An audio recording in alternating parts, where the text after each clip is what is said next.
Imagine having absolute certainty that the greatest empires on Earth were going to collapse. Yeah.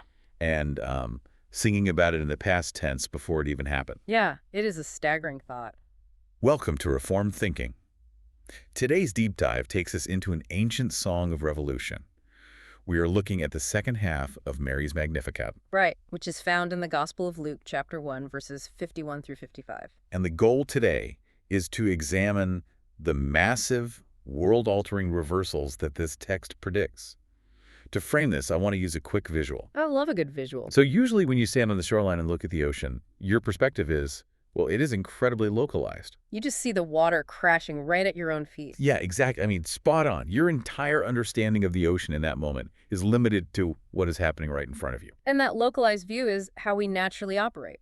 We experience immediate sensations, the daily turbulence of our own lives. For sure. We like things to be immediate and relatable, but, that keeps our vision quite narrow. But then, imagine you board a ship, and that ship starts riding up the massive face of a swilling ocean wave. Okay, I am picturing it.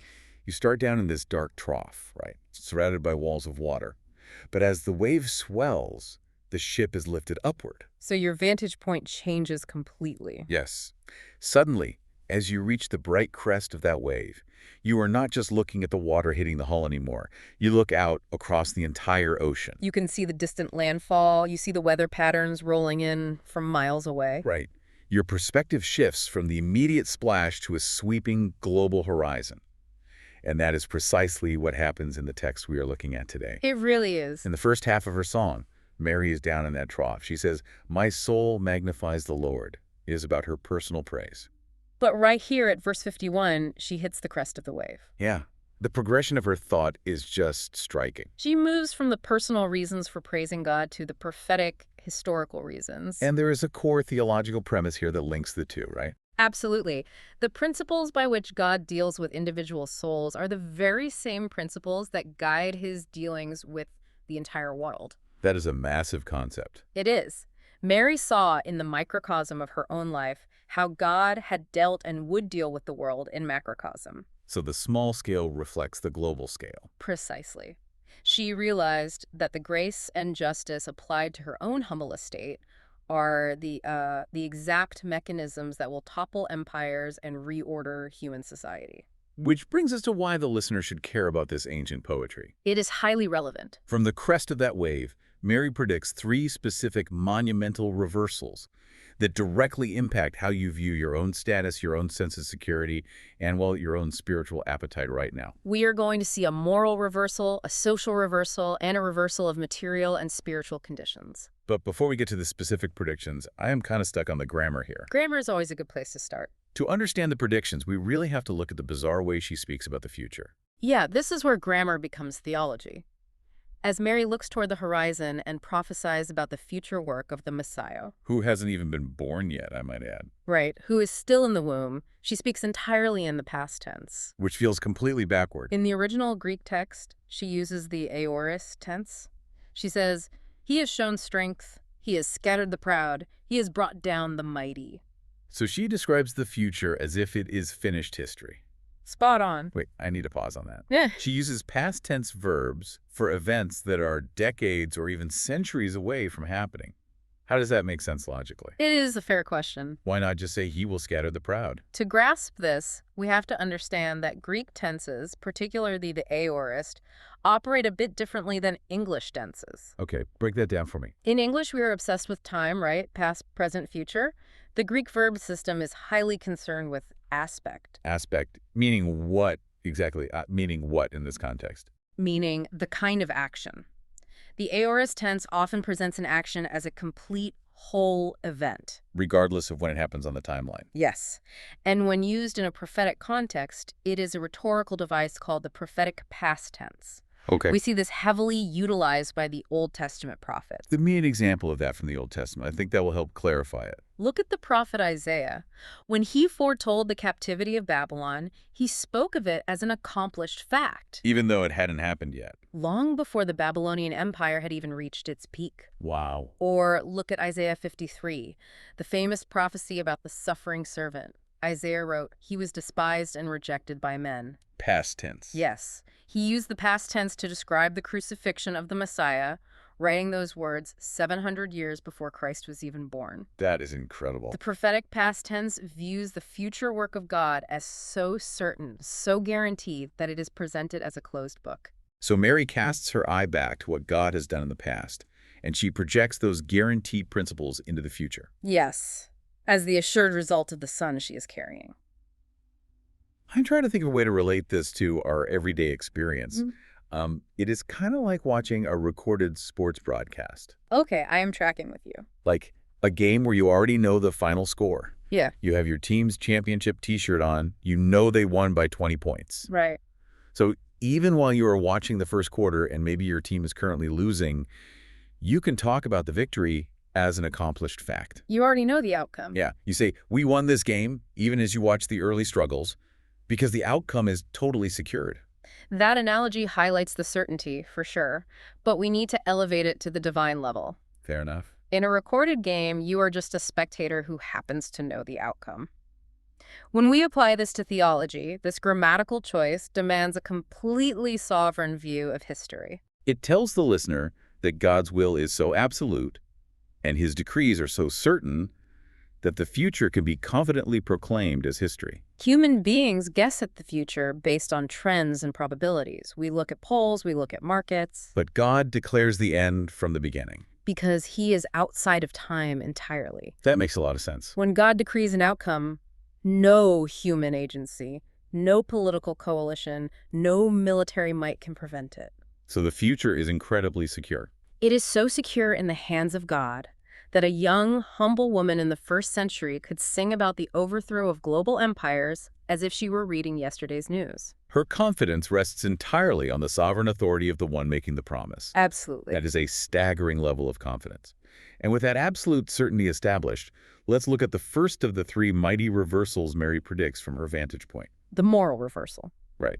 She begins with the moral reversal. She says, he has shown strength with his arm. He has scattered the proud in the thoughts of their hearts. It's a very specific phrase. When she says the proud, who is she actually talking about? Because, we all have moments of pride. The original language describes those showing themselves preeminent. Okay. These are the strutting, arrogant individuals who possess an imagined sense of moral superiority. The people who think they're just better than everyone else. Yes. They genuinely believe their good fortune, their high status, or their wealth is due to some innate excellence within themselves. And notice that Mary specifies this arrogance begins inwardly. In the thoughts of their hearts. So it is an internal disease before it ever becomes an external symptom. Yes, very much so. Before pride manifests as a boastful word or a cruel action, it is a silent, internal plotting. Like talking to yourself about how great you are. It is the inward scheming where individuals congratulate themselves on their own brilliance, completely ignoring the grace of God. They build internal monuments to their own capability. That is a great way to put it. That brings us to one of the most vivid historical examples of this specific type of internal arrogance. Let's look at Nebuchadnezzar from the book of Daniel, chapter 4. Ah, yes, a classic example. This is a man who practically invented strutting while sitting down. He really did. He was the ruler of Babylon, the greatest empire of his day, and he was imperially proud in his inmost thoughts. We need to set the scene for what he was actually looking at when his mind broke. Definitely. Nebuchadnezzar is the prime historical example. He had actually been warned by God in a dream, which the prophet Daniel interpreted for him. A very clear warning. He was warned about a coming personal fall if he did not renounce his sins and his massive ego. But, well, he could not control himself. The text tells us that 12 months later, he was walking on the roof of his royal palace in Babylon. And from that roof, the view would have been unbelievable. Babylon was the jewel of the ancient world. He is looking at the Ishtar Gate, covered in brilliant blue glazed bricks with alternating dragons and bulls. He is looking at the massive ziggurats piercing the sky. He is likely looking at the Hanging Gardens, one of the wonders of the ancient world, which he built specifically because his wife missed the mountains of her homeland. Just flexing his architectural muscle, he is looking at a fortress city that seemed invincible. Surrounded by all that architectural majesty, he answered his own internal thoughts. Out loud. Yes. Yeah. He said, "Is not this great Babylon which I have built by my mighty strength as a royal residence and for the glory of my majesty?" He gave himself total credit. No acknowledgement of providence, no humility, just pure, unadulterated self-worship. And the punishment for this specific act of hubris is utterly terrifying, both theologically and medically. The moment those words leave his mouth, a voice from heaven pronounces his judgment and his mind simply snaps. The sheer degradation of his condition is striking. The mighty emperor descended to all fours. Like an animal. He began snorting and bulling his way among his courtiers. He cast off his royal robes, preferring to wander naked in the palace gardens. That is horrifying. His only interest became foraging for vegetation. And the historical and medical records point to a specific mental disease here.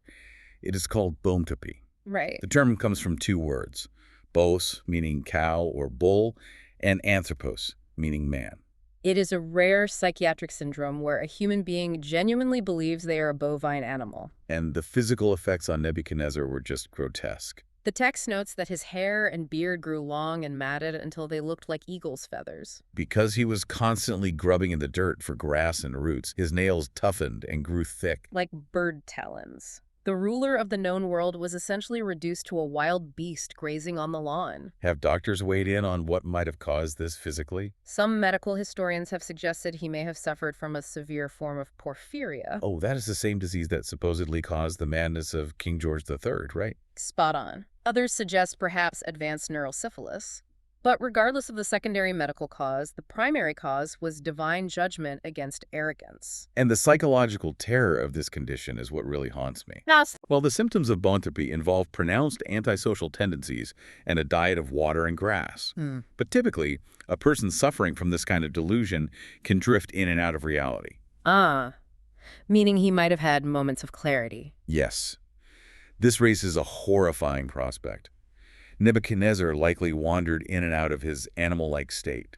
Imagine the recurring moments of lucidity. That would be torment. He would wake up, trapped in a helpless netherland of humiliation, fully aware of his absurdity, He would be staring at his talon-like hands. tasting dirt in his mouth, knowing he is the king of Babylon but completely unable to regain his right mind or stand up on 2 feet. The psychological torment of knowing you are a king yet being compelled to eat grass like a cow. It is a staggering demonstration of God opposing the proud. It is the absolute peak of human arrogance met with the absolute depth of animalistic humiliation. But the narrative does not end in the dirt, thankfully. No. After 7 long years, his reason returned. And his immediate response is critical. He did not complain. He praised the Most High. He officially recorded his own humiliation for all of history, Which takes a lot of humility. acknowledging that God's dominion is everlasting. And he concluded with this massive realization: those who walk in pride, he is able to humble. That historical retrospect really sharpens the force of Mary's prophecy. It gives it teeth. When she sings, "He has scattered the proud in the thoughts of their hearts," she is pulling from a historical reality where God literally shattered the mind of the most powerful man on earth. And this moral reversal continues to echo through the subsequent annals of history. We see it over and over again. It is a consistent historical pattern. We can trace this prophetic fulfillment right through the centuries. Give us another example. Look at Herod Agrippa in the 12th chapter of Acts. He stands before an admiring crowd in his splendid royal silver robes. And the crowds go wild. The historian Josephus actually records that the sun reflected off the silver tissue of his garments, making him look radiant. So he is literally shining. He soaks in their blasphemous praise as they shout, "The voice of a god and not of a man." And then what happens?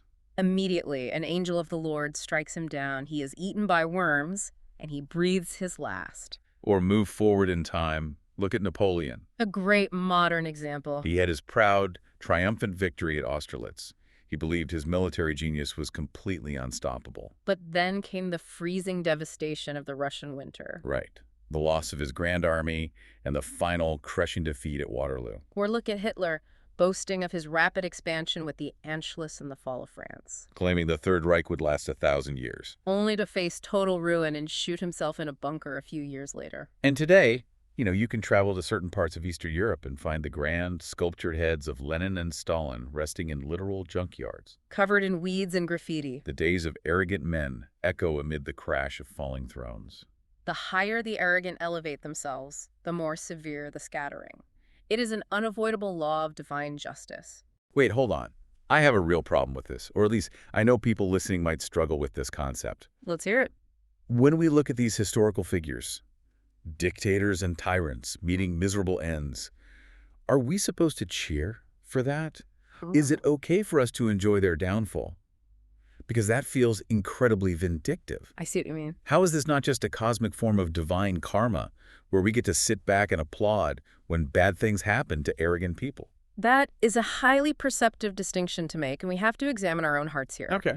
No, it is not about taking joy in the suffering of others or cheering for a concept like karma. Because karma is impersonal, right? Exactly. Precisely. Karma implies an impersonal force balancing the scales of the universe based on human actions. What Mary is singing about is a very personal theological reality. So it is relational. The New Testament states it categorically in the book of James. God opposes the proud, but gives grace to the humble. Opposes is a strong word there. Yeah. The word opposes there is actually a military term. It means God actively sets himself in battle array against the arrogant. So it is active resistance, not just passive consequence. Yes. We do not rejoice in the misery itself. Rather, we recognize and revere the absolute justice of God. It should keep us grounded. This should not make us gleeful. It should make us introspective. It is a sobering warning. For all of us. If we secretly cherish thoughts of our own moral excellence, if we arrogantly imagine that our good fortune, our education, our comfortable lifestyle, or our status is somehow due to our own innate superiority, we are placing ourselves in the crosshairs of that moral reversal. We make ourselves a target. If we strut inwardly, God will scatter us. The arm of God's justice will be loosed against that pride. It is a call to genuine humility, recognizing that everything we have is a gift of grace. Without a doubt. And if that internal arrogance is left unchecked, it naturally manifests in external authority. Pride always looks for a throne. Right. If you believe you are superior in your heart, you will eventually try to build a throne for yourself to force others to acknowledge it. Which brings us to Mary's next point. Yes, that brings us to the second mighty reversal Mary sings about, the social reversal. She says, "He has brought down the mighty from their thrones and exalted those of lowly estate." We move from the internal moral landscape to the external social and political landscape. And once again, history provides a spectacular precedent that lays the groundwork for Mary's prophetic language. If Nebuchadnezzar is the prime example of internal arrogance, his descendant Belshazzar provides the ultimate example of external hubris. Let's set the scene for Belshazzar's feast in Daniel chapter 5, because this is a masterclass in human foolishness. It really is. Belshazzar is throwing a massive, debauched festival in Babylon. And there are three specific acts of hubris happening all at the same time in this one banquet hall. The first one is military overconfidence. Yes. First, the armies of the Medes and the Persians, led by Cyrus the Great, have literally devoured the civilized world. They have already defeated the Babylonian army in the field at the Battle of Opis. And now they are currently camped right outside the gates of Babylon. But Belshazzar decides to throw a party for 1,000 of his lords. His first act of hubris is a supreme overconfidence in human engineering. He feels safe behind his walls. He feels entirely secure in his man-made fortress. And to be fair to his perspective, the walls of Babylon were staggering. Just massive structures. Ancient historians like Herodotus claim the walls were so thick that 4 horse chariots could race along the top of them. Wow. The city had stored up enough food to last for 20 years. A river ran directly through the city, providing an endless water supply. So from a purely human military perspective, Belshazzar had every reason to believe he could outlast any siege. He's engaging in this arrogant, royal thumbing of the nose at his enemies. But his second act of hubris moves from foolishness to direct ritual blasphemy. This is where things get really dark. During this drink and feast, he orders his servants to bring out the sacred gold and silver vessels. The ones that had been looted from the Jewish temple in Jerusalem decades earlier by Nebuchadnezzar. Right. He and his lords, his wives, and his concubines drink wine from these sacred vessels. And they use them to toast their false Babylonian gods of gold, silver, bronze, iron, wood, and stone. It is a deliberate, calculated insult to the God of Israel. He is taking the vessels dedicated to the worship of the one true God and using them to praise idols. And the third act of hubris is perhaps the most condemning of all. He is doing all of this while completely ignoring the direct written testimony of his own grandfather, Nebuchadnezzar. He has the historical record. He knows about the boanthropy. He knows about the 7 years in the fields eating grass. He knows that God humbles those who walk in pride. He has the case study right in his family tree. Yes, but he ignores it completely. He is conceited, overconfident, and blind to his own impending doom. You can imagine the scene inside that banquet hall. It is chaotic and debauched. The sacred vessels clattering onto the tables, the wine spilling. The roar of drunken laughter as idol after idol is praised. But then the revelry gives way to a deadly, suffocating silence. This shift in the room must have been completely terrifying. Suddenly, the fingers of a human hand appear out of nowhere, Just a disembodied hand. and they begin writing solemn words of judgment on the plaster of the wall, right near the lampstand where the king can see it clearly in the light. The biblical text uses incredibly visceral language to describe the king's physical reaction to this terror. It notes that the king's color changed. His thoughts alarmed him. His limbs gave way and his knees knocked together. The literal translation of the Aramaic is even more descriptive, isn't it? Yeah, something about the joints of his loins. Yes, the literal phrase is, the joints of his loins were loosed and his knees smote one against another. That paints quite a picture. This is a physiological description of sheer panic. It implies either that his hips completely gave out and he collapsed into a heap, or quite literally, that he lost complete control of his bodily functions in his terror. 1 minute, he is leading defiant, blasphemous cheers. And the next, he is a wobbling, fainting coward, physically collapsing under the weight of divine judgment.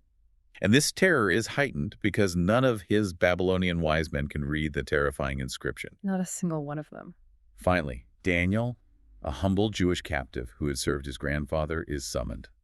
And Daniel fearlessly translates the message. The words written were many, tickle, parson.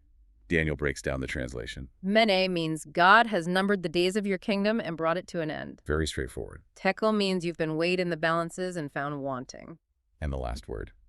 Parson means your kingdom is divided and given to the Medes and Persians. But what makes this narrative so compelling is the external military strategy happening at the exact same moment. Right outside the walls. While Daniel is translating this message of doom inside the impenetrable fortress, Cyrus the Great is executing a tactical masterpiece outside. Let's look at how the Persian army actually bypassed walls that were 80 feet thick. Ancient historians like Xenophon and Herodotus fill in the specific details of that night. Cyrus knew he could not batter down the walls. They were just too massive. And he knew a 20-year siege would be impossible to sustain for his own troops. So he used a brilliant covert tactic.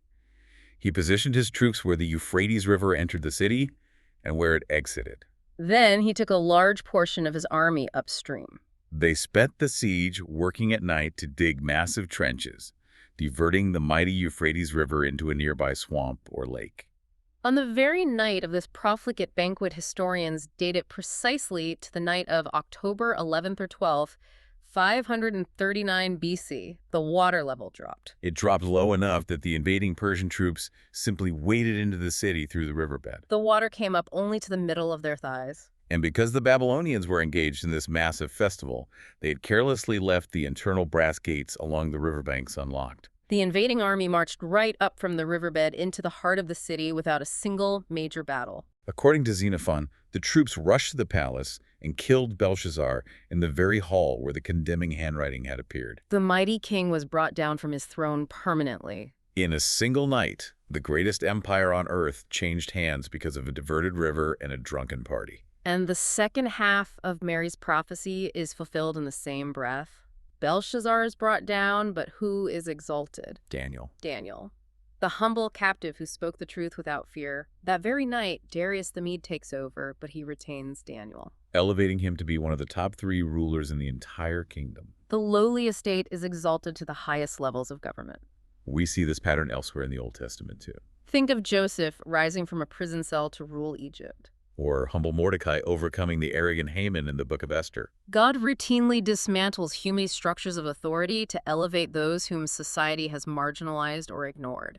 I usually think of something like a modern tech billionaire's doomsday bunker when I consider the social reversal. Oh, that is an interesting comparison. You have these individuals building massive, self-sustaining fortresses underground in New Zealand or the American West. Preparing for the worst. And they are entirely convinced that their immense wealth and engineering can save them from any global collapse. They have their air filtration, their hydroponic gardens, their impenetrable steel doors. Exactly, spot on. But all it takes is one overlooked flaw, a ventilation shaft that floods, or a security code that glitches. And the billions of dollars spent on self-preservation become a highly engineered tomb. It is that same hubris, that same reliance on human capability right before reality proves how fragile we really are. That analogy captures the false security of wealth and engineering perfectly, Yeah. but we must take this a step further and look at the supreme theological reality. Well, yes. Jesus Christ himself is the ultimate example of this social reversal. Right. When the Messiah arrived, he did not come as a conquering political king with an army to rival Rome. He descended into the ultimate humiliation. He took the form of a servant. He suffered the agonizing, shameful death on a cross, executed as a state criminal. But because of that willing humiliation, God highly exalted him and bestowed on him the name that is above every name. In God's economy, the directions are completely reversed. Down is up and up is down. The way up is down. Jesus said, the meek will inherit the earth. Not the aggressive. Not the socially dominant. Not the ones who claw their way to the top of the corporate ladder, but the meek. The world tells you to assert yourself, to build your own throne, to make sure everyone knows your accomplishments. But the gospel says that those who humble themselves under the mighty hand of God will be exalted at the proper time. It is a complete inversion of human values. And this inversion brings us to the third and final reversal Mary predicts. Moving from thrones to tables. We move from global rulers and geopolitical strategy down to everyday individuals, looking at both literal and spiritual appetites. Mary sings, "He has filled the hungry with good things, and the affluent he has sent away empty." This targets our daily lives directly. Let's look at the historical connection Mary is drawing from the Old Testament. She is pulling from songs like the Song of Hannah and Psalm 107. There is a strong link established here between physical need and spiritual reality. While it is not an absolute rule, the text suggests that those who are in physical or material need are often much more likely to sense their spiritual poverty. Yes, the Old Testament consistently uses physical hunger and thirst as the primary vocabulary for spiritual health. The psalmist writes, "As a deer pants for flowing streams, so pants my soul for you, O God." A deer panting for water is not casually looking for a drink. It is desperate. It is a matter of life and death. The Old Testament constantly prescribes this kind of desperate spiritual hunger as the absolute prerequisite for spiritual health. You must recognize your emptiness before you can be filled. And the tragedy is that self-sufficiency kills that hunger entirely. It suffocates it. Let's look at the letter to Laodicean Church in Revelation chapter 3. This is a chilling diagnosis.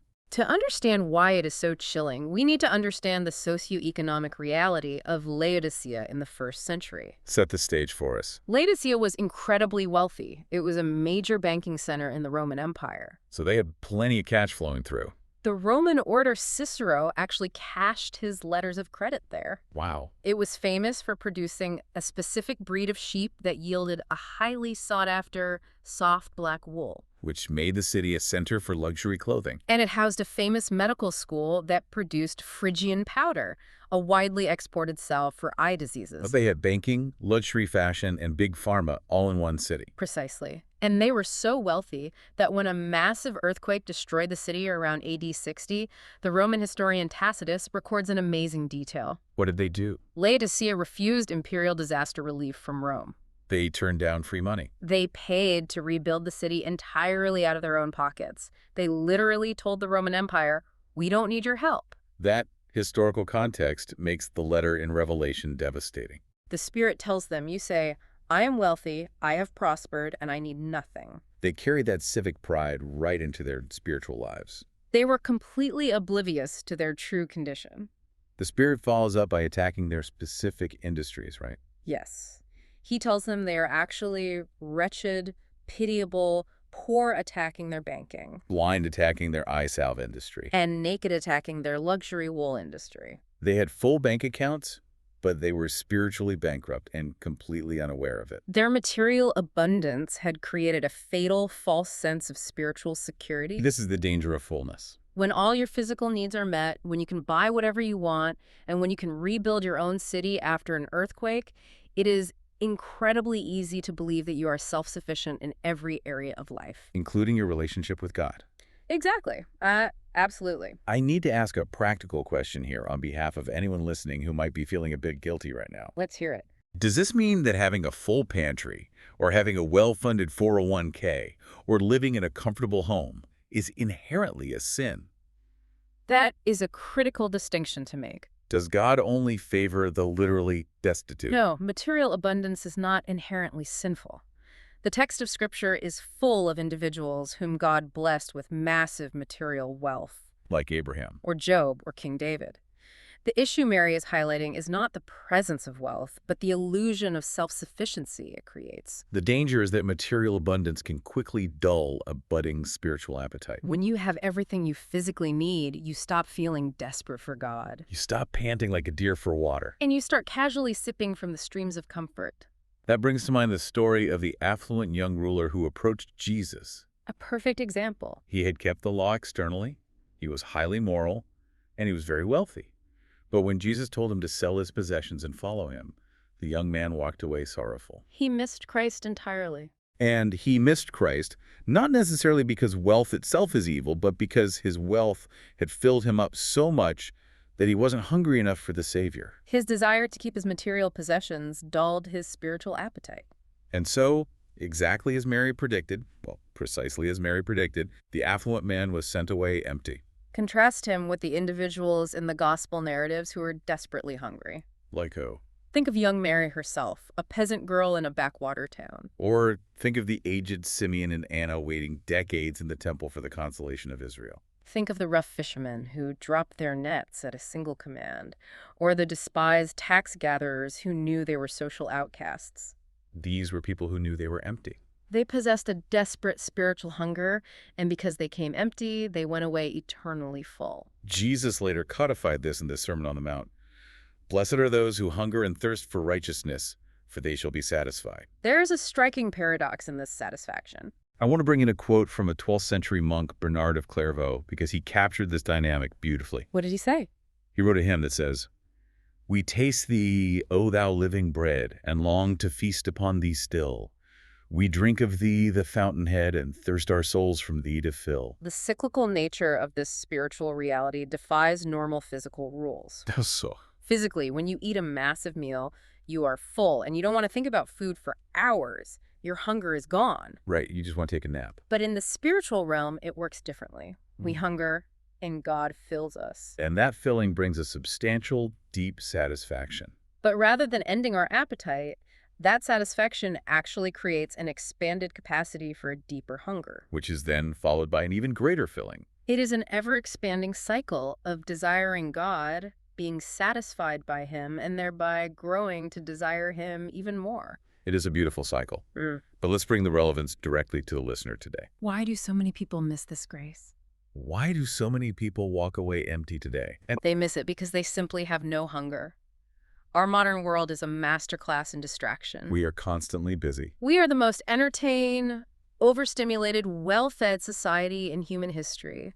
People are constantly filling themselves with trivialities. We gorge ourselves on the junk food of modern entertainment. Streaming services, endless social media feeds, political outrage, career ambitions. They are constantly snacking on digital content. We feel full, but we are starving. And because we make no serious effort to seek God, because we bring no hunger to the table, we are sent away empty. We are stuffed, but not satisfied. We have looked at these severe, mighty reversals. God shatters the arrogant mind. He topples the secure thrones of the mighty. He sends the self-satisfied away empty-handed. After detailing a narrative that turns the entire world upside down, how does this resolve? Right. Where is the hope for the listener who recognizes their own pride or their own lack of hunger? Yeah. How does Mary conclude this sweeping vision? She concludes by anchoring everything in the eternal covenant. We look at verses 54 and 55.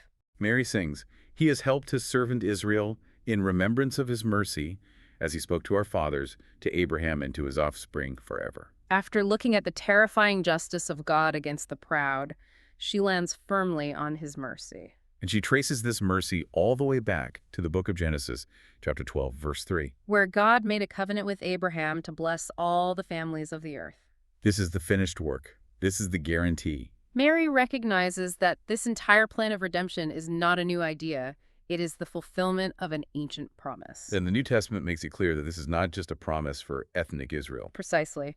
The Apostle Paul explains in Romans chapter 4 and chapter 9 that through faith, all believers are the spiritual descendants of Abraham. We are the spiritual seed. This means that the covenant mercy Mary is singing about extends to us forever. The reversals she predicted are terrifying if you were standing on the side of human pride. But they are incredibly comforting if you rely on God's sovereign mercy. His mercy is just as much a guaranteed reality as his justice. What stands out to me in all of this is the realization of total reliance. We bring absolutely nothing to the table. Mary recognized that she could do absolutely nothing to bring about her own deliverance. She was a poor girl in a forgotten village under the thumb of the Roman Empire. She could not deliver herself, and she certainly could not deliver the nation of Israel. Her entire hope, and our entire hope, rests completely on God's sovereign mercy. He has to do the work. He has to bring down the mighty. He has to fill the hungry. We simply bring our emptiness. And that is the crux of the matter. We bring nothing but our need. The principles God uses to deal with the individual soul are the exact same principles he uses to deal with the nations. He humbles the proud and gives grace to the humble. So let's summarize the overarching theme of our deep dive today. Through the lens of Mary's song, we see that Jesus Christ turns the world completely on its head. Morally, he scatters the proud and those who harbor arrogant thoughts in their hearts, shattering minds that refuse to bow. Socially, he brings down the mighty rulers from their secure thrones, bypassing their walls and lifting up those of lowly, humble estate. Spiritually, he fills the desperately hungry with good things, but the self-sufficient, the affluent, and the distracted, he sends away completely empty. The way up is down. Emptiness is the prerequisite for fullness. It is a radical reordering of reality. The trough of the wave may feel low, but it is the safest place to be when the justice of God sweeps across the ocean of human history. I want to leave you with a final thought to chew on as you go about your day. Think about the areas in your life right now where you feel the most defeated. A great question to ponder. Think about the places where you feel the most lowly, the most insignificant, or the most desperately hungry for answers or relief. What if those exact areas of perceived weakness are actually the precise locations where God is preparing to administer his greatest spiritual satisfaction? What if your current emptiness is simply the carving out of a vessel meant to hold an eternal weight of mercy? Keep seeking the truth, keep recognizing your need, and watch how the crest of the wave reveals a horizon you never expected. Thanks for joining us today on this deep dive, and take care.